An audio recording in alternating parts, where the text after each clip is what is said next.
Welcome to our channel avian knowledge. और आज का हमारा टॉपिक है एलोट्रोप्स ऑफ कार्बन, कार्बन के अपर रूप। तो सबसे पहले डेफिनेशन पर एलोट्रोप्स क्या होते हैं, एलोट्रोप्स का क्या मतलब होता है। एलोट्रोप्स जिसे हम हिंदी में कहते हैं अपर रूप। अपर रूप का मतलब है किसी एक ही एलिमेंट के अलग अलग रूप। एक एलिमेंट है जैसे कि कार्बन है, सल्फर है, फास्फोरस है, एलिमेंट है। अब इन एलिमेंट के अलग अलग फॉर्म हमको मिलते हैं। जो एलिमेंट होता है, एलिमेंट में उसके बहुत सारे एटम होते हैं। एलिमेंट जो है वो एटम से मिलकर बनता है। जैसे कार्बन है, कार्बन का एक एटम जो सबसे छोटे से छोटा पार्ट है, अकेला अगर एटम है तो उसे हम एटम कहा, और उसने बहुत सारी बॉन्डिंग बना बना के एलिमेंट का फॉर्म बना लिया। किसी एक एलिमेंट के अंदर उसके सेम एटम के बहुत सारे कॉन्स्टिट्यूएंट पार्टिकल्स होते हैं, तो उनकी जो बॉन्डिंग होती है वो अलग अलग फॉर्म में भी हो सकती है नेचर के हिसाब से, नेचर और सराउंडिंग के और क्लाइमेट के हिसाब से। तो उनकी बॉन्डिंग के अंदर जो चेंजेस होते हैं, एक में अलग टाइप की बॉन्डिंग है, एक में अलग टाइप की बॉन्डिंग है। तो एक ही एलिमेंट है लेकिन बॉन्डिंग की वजह से उनकी स्ट्रक्चर्स अलग हैं, उनकी प्रॉपर्टीज अलग हैं, तो उन्हें हम कहेंगे एक दूसरे के अपर रूप या फिर एलोट्रोप्स। क्या कहेंगे हम?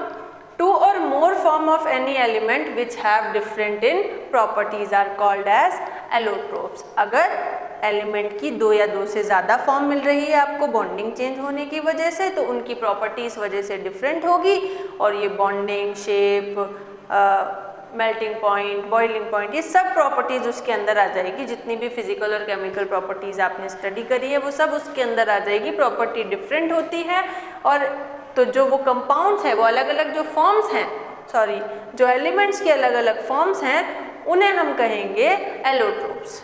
और इस फेनोमेना को या इस कैरेक्टरिस्टिक्स को हम कहेंगे एलोट्रॉपी। तो एलोट्रोप्स किसे कहा हमने? एक ही एलिमेंट के अलग अलग फॉर्म्स। तो उन फॉर्म्स को हमने कहा एलोट्रोप्स, और इस कैरेक्टरिस्टिक्स को हमने कहा एलोट्रॉपी। अब हम पढ़ रहे हैं, हमारे लिए जो इम्पोर्टेंट है वो है important allotropes of carbon, carbon के एलोट्रोप्स। हमने हमारी पुरानी वीडियो में कार्बन की डेफिनेशन जिसमें हमने देखी थी, हमने वहाँ पढ़ा था कि कार्बन हमारे लिए बहुत ज़्यादा इम्पॉर्टेंट है क्योंकि वो बहुत सारे डिफरेंट तरीक़ों से बॉन्ड बना सकता है, और वो खुद से डिफरेंट तरीके से बॉन्ड बना सकता है। एक प्रॉपर्टी होती है कार्बन की जिसे हम कहते हैं कैटनेशन प्रॉपर्टी। कैटनेशन प्रॉपर्टी, अगर किसी ने वो वीडियो नहीं देखी है तो पहले आप कैटनेशन उस पुरानी वीडियो से ज़रूर देख लें। कैटनेशन प्रॉपर्टी के अंदर कार्बन जो होता है वो खुद से बॉन्ड बनाने की टेंडेंसी रखता है। तो खुद से बॉन्ड बनाने की जो डिफरेंट तरीके से बॉन्ड बनाएगा, उसी वजह से तो एलोट्रोप्स फॉर्म होंगे। तो इसीलिए कार्बन जो है वो अपने कई तरह के एलोट्रोप्स में मिलता है, इसी कैटनेशन प्रॉपर्टी की वजह से और अपनी चार वैलेंसी की वजह से।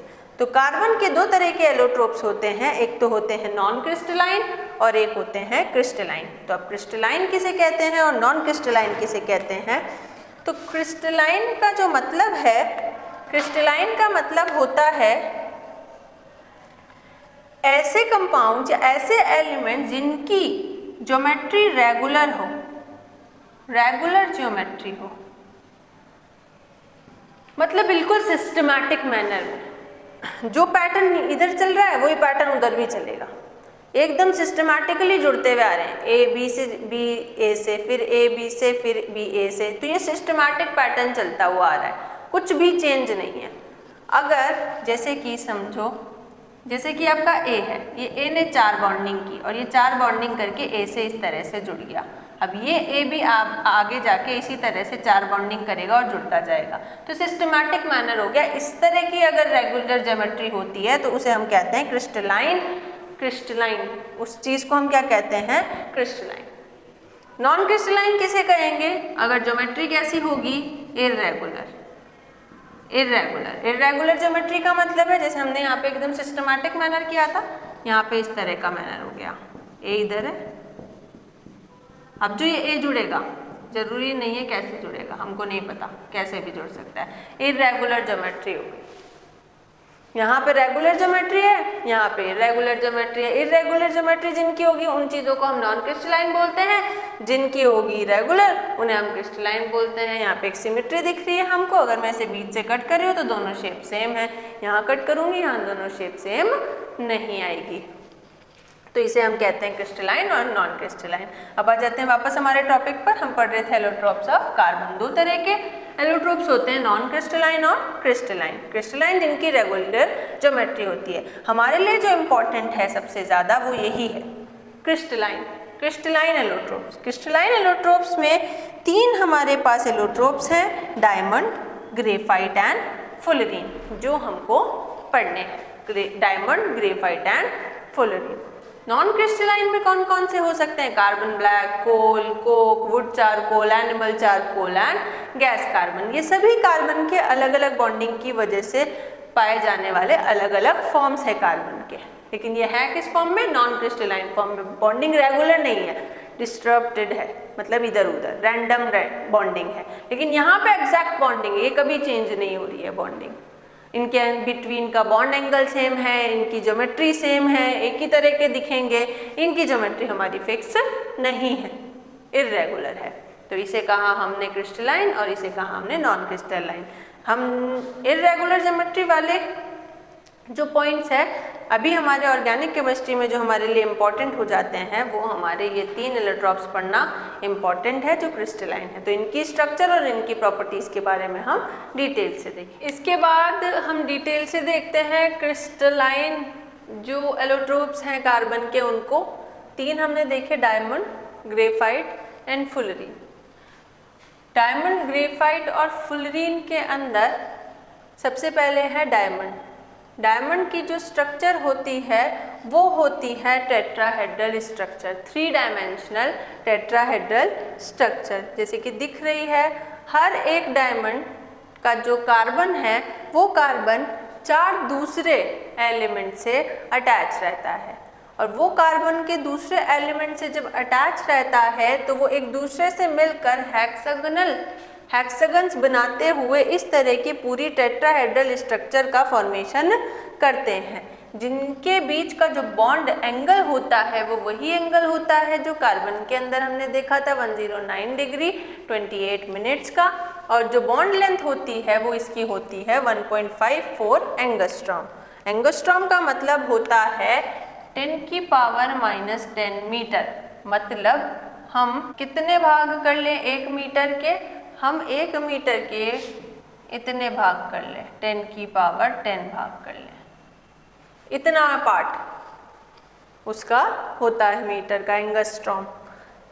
और ये जो डायमंड है ये प्योरेस्ट फॉर्म है कार्बन की, बिल्कुल प्योर फॉर्म, और ये कार्बन इसमें दूसरे कार्बन से, एक कार्बन 4 कार्बन से अटैच होकर एक हार्ड मटेरियल का निर्माण करता है, फॉर्मेशन करता है, और ये इतना हार्ड अकर कर लेता है, इतनी हार्डनेस अकर कर लेता है ज्योमेट्रिकली अरेंज होके सिमेट्रिकली, कि जो डायमंड है वो अर्थ पर मिलने वाले जितने भी मटेरियल्स हैं उनमें सबसे ज़्यादा हार्ड होता है, हार्डेस्ट मटेरियल ऑफ अर्थ। इसका जो मेल्टिंग पॉइंट होता है, मतलब जो जिस पर ये पिघल जाए, वो 3000 से भी ज़्यादा होता है, 3000 केल्विन से भी ज़्यादा होता है। मतलब हम इसे इतना टेम्परेचर देने के बाद भी ये मेल्ट नहीं होता।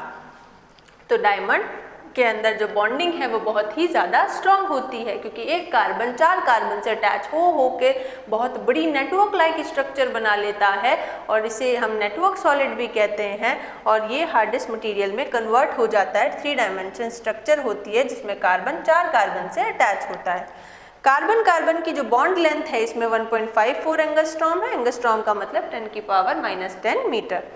ये इंसुलेटर होता है क्योंकि इसकी वैलेंसी कंप्लीट है, एक कार्बन 4 कार्बन से अटैच हो जाता है, तो कोई भी इलेक्ट्रॉन फ्री नहीं है।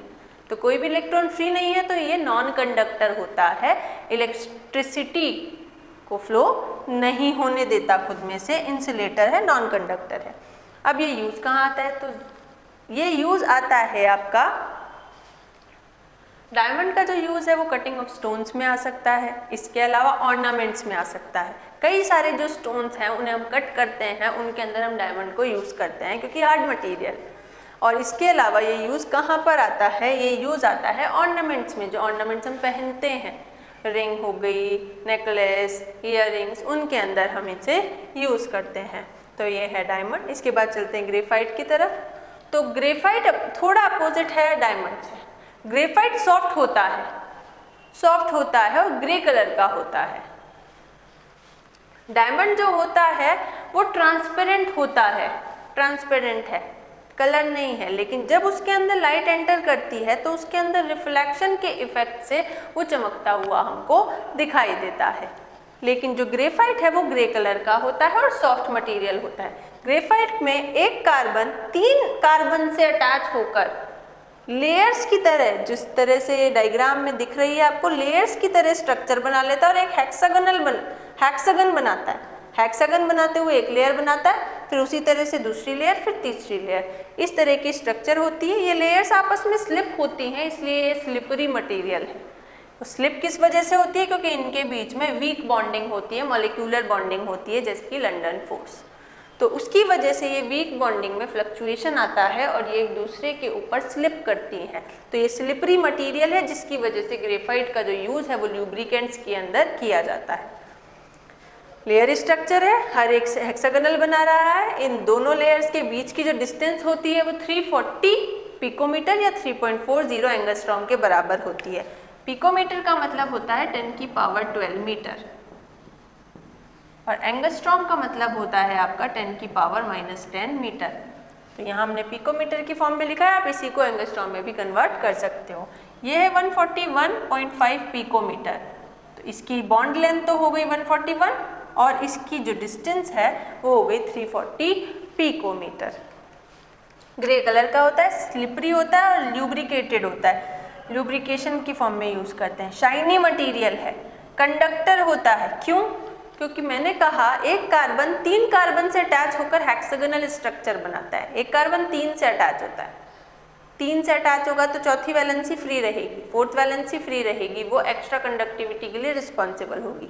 तो ये होगा कंडक्टर। लेयर्स बना रहा है और इसी वजह से ये लुब्रिकेंट की तरह यूज़ होता है। अभी मैंने जैसा आपको बताया, लेयर्स होती है, एक दूसरे पे स्लिप करती है, तो ये लेयर्स फॉर्म करता है और इसी वजह से ये लुब्रिकेंट्स की तरह यूज़ होता है। यूज़ कहाँ कहाँ है? पेंसिल की जो ब्लैक आपकी निप होती है उसमें ग्रेफाइट होता है। इलेक्ट्रोड्स, क्योंकि कंडक्टर है तो इलेक्ट्रोड्स बनाने में यूज़ करते हैं हम। लुब्रिकेंट्स की तरह यूज़ करते हैं, आयरन पे पॉलिश की तरह यूज़ करते हैं और इसके अलावा ये न्यूक्लियर रिएक्टर्स में भी यूज़ आता है मॉडरेटर्स की तरह। मॉडरेटर कैसे? एब्जॉर्ब कर लेता है न्यूट्रॉन्स को। मॉडरेटर की तरह हम ग्रेफाइट को वहाँ पर यूज़ करते हैं टेम्परेचर को बनाए रखने के लिए। जो रिएक्शन है, रिएक्शन की रेट को डिक्रीज कर देता है। न्यूट्रॉन और जो हमारी न्यूक्लियर रिएक्टर की रिएक्शन होती है उसके अंदर क्या होता है, आपका यूरेनियम जो है वो फ्यूल की तरह यूज़ होता है। उस फ्यूल के अंदर जब रिएक्शन होती है तो आपकी कुछ रॉड्स हम लगाते हैं उसके अंदर मेटल की, वो मेटल की रॉड्स एक्स्ट्रा न्यूट्रॉन्स को अट्रैक्ट कर लेती है ताकि वो और ज़्यादा टूटती ना जाए और बहुत ज़्यादा अमाउंट में एनर्जी ना निकले। तो जब एनर्जी निकलती है किसी भी अमाउंट में वो बहुत ज़्यादा ही होती है और जब वो निकलती है तो टेम्परेचर बहुत बढ़ जाता है। तो उसे कंट्रोल करने के लिए हम वहाँ पर ग्रेफाइट का यूज़ करते हैं। इसके बाद आगे हम चलते हैं फुलरीन की तरफ। तो फुलरीन की जो स्ट्रक्चर होती है वो होती है फुटबॉल की जैसी, सेम जैसे आपकी फुटबॉल देखते हो आप। जब आपने फुटबॉल देखते हो उसमें बहुत सारे पेंटागन्स और हेक्सागन्स बने हुए रहते हैं। तो यहाँ पर भी इसकी स्ट्रक्चर भी सेम फुटबॉल की जैसी होती है। इसका जो नाम है इसको फुलरीन इसलिए दिया क्योंकि इसकी जो सबसे पहले जो फुलरीन बनाया था वो हमारा बकमिंस्टर फुलर के नाम पर इसको फुलरीन कहा जाता है। तो जो फुलरीन की स्ट्रक्चर होती है वो फुटबॉल की जैसी होती है, फुटबॉल की जैसा दिखता है, फुटबॉल की जैसा दिखता है बिल्कुल। इसमें बहुत सारे पेंटागन्स होते हैं और हेक्सागन्स होते हैं। जो फुलरीन है वो 60 से 70 या इससे ज़्यादा कार्बन भी इसमें अटैच हो सकते हैं और ये बॉल लाइक स्ट्रक्चर बन सकती है। जो सबसे ज़्यादा स्टेबल होता है वो आपका होता है C60 वाला, सबसे ज़्यादा स्टेबल एलोट्रॉप है C60 जिसमें कार्बन होते हैं। इसके 32 फेस होते हैं, जिसमें से 20 तो होते हैं हेक्सागोनल, 6 लाइंस 6 साइड वाले, और 12 होते हैं पेंटागोनल जिनके 5 फलक होते हैं, 5 साइड होती हैं। अब ये आपका नॉन कंडक्टर होता है क्योंकि चारों वैलेंसी फुलफिल रहती है। कार्बन कार्बन के बीच की बॉन्ड लेंथ इसकी 1.40 एंगस्ट्रॉम होती है। इसे हम बकमिनिस्टर फुलरीन भी कहते हैं, जिसका नाम हम देते हैं फेमस आर्किटेक्चर के नाम पर। फेमस आर्किटेक्चर हमारे बकमिनिस्टर फुलर हैं, उनके नाम पर हम इसे फुलरीन का नाम देते हैं, बकमिनिस्टर फुलर के नाम पर। इसकी जो शेप होती है वो टॉम लाइक होती है, डॉम जो आपके गुंबद होते हैं, गुंबद के आकार की शेप होती है। और इसका जो यूज़ होता है वो गैसों के प्यूरिफिकेशन में होता है। और ये जो फुलरीन होते हैं ये सुपर कंडक्टर की तरह बिहेव करते हैं। सुपर कंडक्टर क्या होते हैं? जो हाई टेम्परेचर पर बहुत ज़्यादा कंडक्टिविटी को शो करते हैं। तो नॉर्मल टेम्परेचर पर नहीं करते, टेम्परेचर बढ़ा दिया, टेम्परेचर कम कर दिया, बहुत ज़्यादा कंडक्टिविटी शो करने लग गए, ऐसे मटेरियल्स हम कहते हैं सुपर कंडक्टर। तो ये सुपर कंडक्टर की तरह बिहेव करता है। तो ये आपका तीनों का क्लासिफिकेशन है। डिफरेंस की फॉर्म में भी हमसे कई बार एग्जाम्स में पूछ लेते हैं और अलग अलग कैरेक्टरिस्टिक्स भी इनकी पूछ लेते हैं। तो ये स्ट्रक्चर और क्लासिफिकेशन। तो ये हमारा टॉपिक अभी का क्रिस्टलाइन सॉलिड के जो क्लासिफिकेशन थे हमारे डायमंड, ग्रेफाइट और फुलरीन के, ये ख़त्म हो गया ये टॉपिक यहाँ पर। अगर आपको इस पूरे टॉपिक में कहीं कोई प्रॉब्लम हो तो आप मुझे कमेंट सेक्शन में बता सकते हैं।